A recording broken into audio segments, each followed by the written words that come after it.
In this video, I'm going to be talking about value investing versus growth investing. I'm going to talk about the differences between the two and which one I prefer. And at the end of the video, I'm going to compare a value stock and a growth stock from the same industry, and I'm going to compare their performance and returns over the last few years. Welcome back everyone, my name is Senan and this is Investing IQ. First, I want to talk about the divisiveness between value investors and growth investors. There seems to be this animosity between value investors and growth investors where both of them think that their methods are right and the others are wrong. Some of them believe that there's a black and white way to invest and anything outside that philosophy is incorrect. The best example of this is when it comes to Tesla. There are value investors out there who think people who buy Tesla are the stupidest investors ever because it's an overvalued car company. Then on the flip side, you have growth investors who think people who don't buy Tesla are the stupidest investors ever because Tesla isn't just a car company, it's an energy, transport and software company that's undervalued based on its future potential. Which one of them is right? Well, we'll have to wait years to find that out, unfortunately. Now, despite the divisiveness, there are many similarities between growth investors and value investors. But the biggest difference between growth investors and value investors to me is valuation. And I wanted to give you guys my thoughts from both perspectives and you guys can decide what works best for you. In my last video, we talked about valuation from the perspective of a value investor. You look at the company's current cash flows, grow them out into the future and discount them back to today to find intrinsic value. But today we're going to be looking at valuation in a slightly different way. When you're trying to value how much a company is worth to decide if you want to buy a piece of it, you can look at it in a very black and white way by looking at the company's current cash flows. But how do you value technology that a company has? Technology that has yet to be produced and generate cash flows, but technology that is potentially world-changing, market leading and gives them a massive advantage over their competitors. And this is where the Tesla argument unfolds between value investors and growth investors. Value investors say Tesla is overvalued because their cash flows are tiny compared to other car manufacturers, but Tesla's market cap is bigger than all the car manufacturers combined. They also say Tesla have a massive PE ratio or price to earnings ratio. So for those who don't know, essentially the PE ratio is a way to value a stock without actually doing a valuation. So the P stands for price, meaning the stock price, and the E stands for earnings, meaning it's not the revenue generated from sales, but it's the money that the company keeps after all its expenses.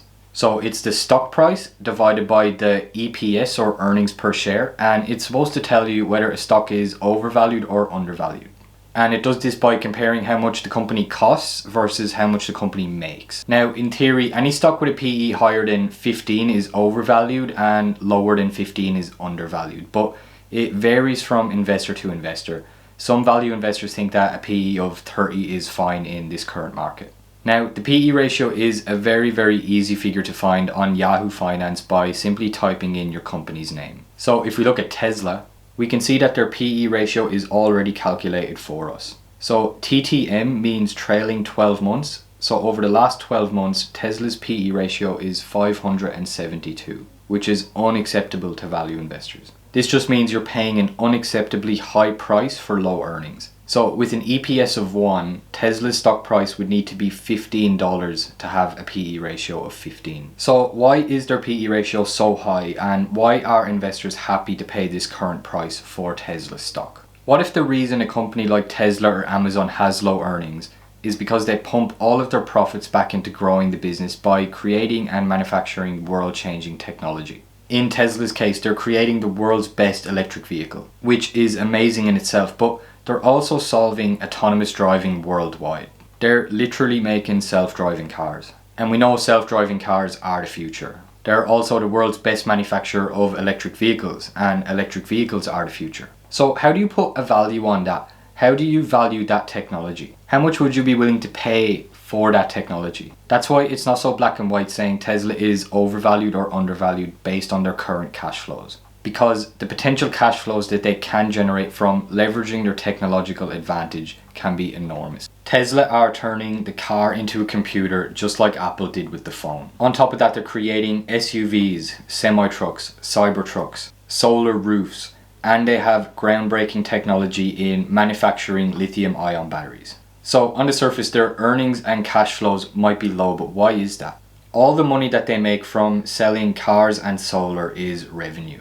Then you subtract expenses and you get earnings. If expenses are really high because they're investing all of their profits back into the company through research and development, then of course earnings will be low. Then on top of that, they have massive capital expenditures because they're constantly building more factories and buying more equipment to grow the business. So of course free cash flow will be low. It makes no sense why you would want Tesla to just pile up piles of cash when they haven't finished growing the business yet, and all that cash will just sit there and lose its value due to inflation. You want them investing everything they have into leveraging their technological advantage and building more factories to mass produce their fleet.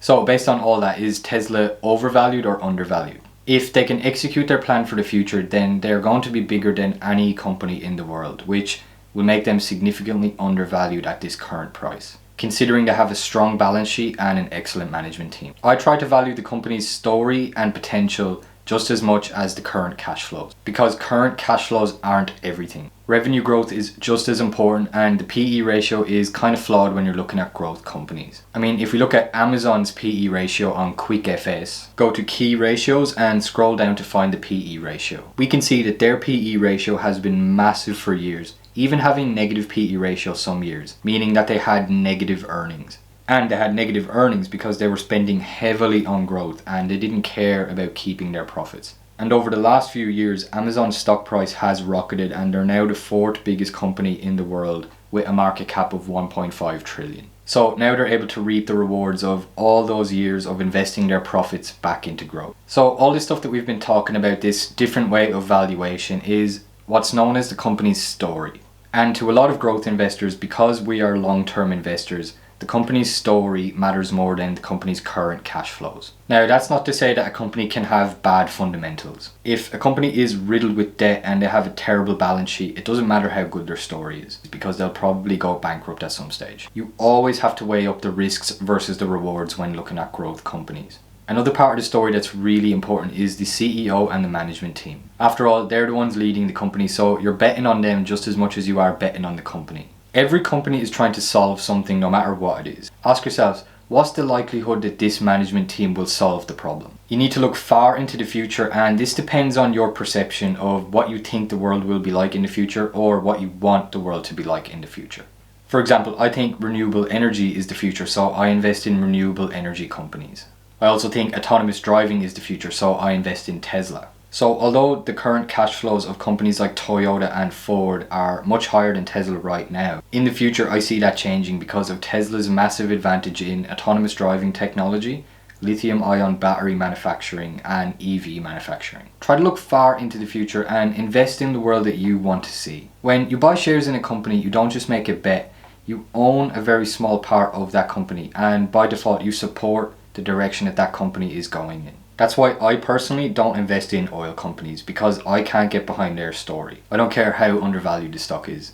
To show you guys a great example of what I've been talking about, we're going to be looking at two very popular companies. One is a value stock with years of strong fundamentals, and the other is a smaller growth stock with weaker fundamentals, but it has a very strong story and an amazing CEO. And that is Intel versus AMD. Both of them are competitors in the CPU industry, which is essentially the brain for all computers and laptops in the world. Intel have dominated the market for many years and have grown to a massive market cap of 220 billion. They also have a net income in 2020 of 21 billion. And they have a very low PE ratio of 12.4. Compared to the much smaller AMD with a market cap of 90 billion, net income in 2020 of 2.4 billion and a PE ratio of 31. So it's easy to see which one looks better on paper right away. Intel is a bigger company with higher earnings and according to the PE ratio is undervalued. But if you look deeper and you look at the story for Intel and AMD, it's a different picture altogether. So one of my biggest hobbies is building gaming PCs for myself and for my friends. And by doing this, I've used both Intel and AMD over the years. When I first got into it, I exclusively used Intel as it was a household name, it was the biggest brand, and I assumed it was the best, which at the time it was back in 2017. In 2018, I started coming across AMD CPUs, and my friend who knew more about me at the time said that they were the cheap version of Intel and they weren't as good.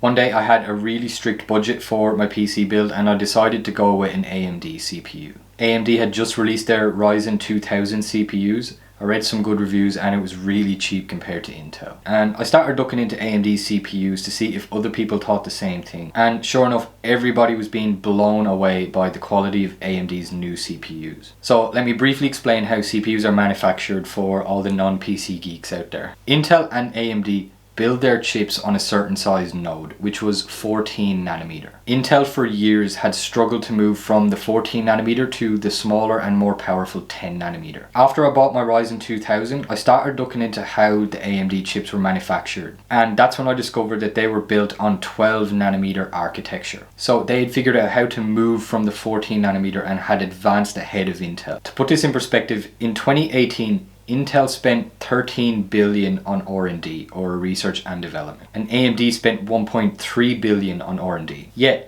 AMD were able to advance their CPU architecture ahead of Intel. This was absolutely massive, and I started following AMD closely, which led me to the discovery of Dr. Lisa Su. Dr. Lisa Su is the CEO of AMD and is the main catalyst behind their massive rise in the semiconductor industry. She became CEO in 2014, and when she took over, AMD was in shambles and it was on the verge of going bankrupt under bad management. They were losing billions trying to dabble in markets that were outside their core competency, and they didn't focus on their core business, leading to Intel becoming the clear market leader. But when Dr. Su took over, she made some really important decisions to look years ahead into the future and to put the focus back on what AMD is good at: building high performance computing architecture and graphics chips for gaming, artificial intelligence and supercomputing. Because Dr. Su has a doctorate and master's in electrical engineering from MIT, she was quickly able to put the focus back on pure performance. She was also able to attract quality talent to AMD and began taking on Intel head-on in performance. In just 4 years, AMD had advanced ahead of Intel in CPU architecture, moving from the 14 nanometer to the 12 nanometer. Now, this was mainly due to Dr. Su's brilliance, and partly because Intel was being led by a businessman and not an engineer, which led to their downfall. In just 4 years, Dr. Su took AMD from the verge of bankruptcy to a company currently destroying Intel in performance and taking more market share off them year on year. Since releasing 12 nanometer in 2018, they have already produced and released